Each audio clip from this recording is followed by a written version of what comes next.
না এইটো হ'ব লাগে, কাৰণ আপুনি জানে যে বহুত আগৰ পৰাই ভোট দি আহি আছে।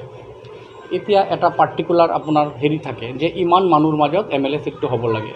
তো দৈনন্দিন মানুহ মানে জনসংখ্যা বাঢ়ি আছে, দেশৰ জনসংখ্যা কিমান 140 কোটি প্ৰায় গ'ল, চাইনা ক্ৰছ কৰিলে। তো চিটটো আগৰি আছে। তো এতিয়া যদি এখন চিটত আপোনাৰ 3 লাখ 2 লাখ 2.5 লাখ মানুহ হৈয়ে থাকে, তাহলে এজন প্ৰতিনিধি MLA হোক বা MCLA হোক তেওঁৰ কাৰণে এইটো অলপ অসুবিধা হৈ যায়। তো সেইকাৰণে চিট বাঢ়িব, কাৰণ এজন মানুহে MLA হিচাপে ইমান দায়িত্ব ল'ব নোৱাৰে, কাৰণ উন্নয়ন কৰিব লাগিব। তো জনসংখ্যা বঢ়াৰ লগে লগে এইবিলাক ছিষ্টেমেটিক সাংবিধানিক এইটো আহি যায়।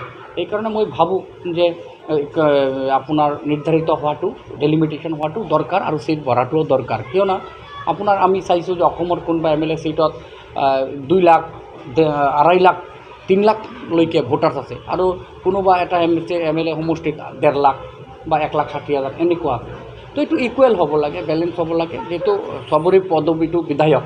তো কোনোবা বিধায়কে 3 লাখৰ দায়িত্ব ল'ব, কোনোবা বিধায়ক 1.5 লাখৰ দায়িত্ব দিব, এইটো অলপ খেলি মেলি হৈ যায়, কাৰণ বিধায়কৰ পুঁজিটো ছেম একেই ফাণ্ড, এইটোতো বেলেগ বেলেগ একো নাথাকে। সেইকাৰণে উন্নয়নৰ স্বাৰ্থত বা দেশখন আগবঢ়াই লৈ যোৱাৰ কাৰণে এই সমষ্টি নিৰ্ধাৰিত হোৱা বা ডিলিমিটেশ্যন হোৱা এইটো অতি আৱশ্যকীয়।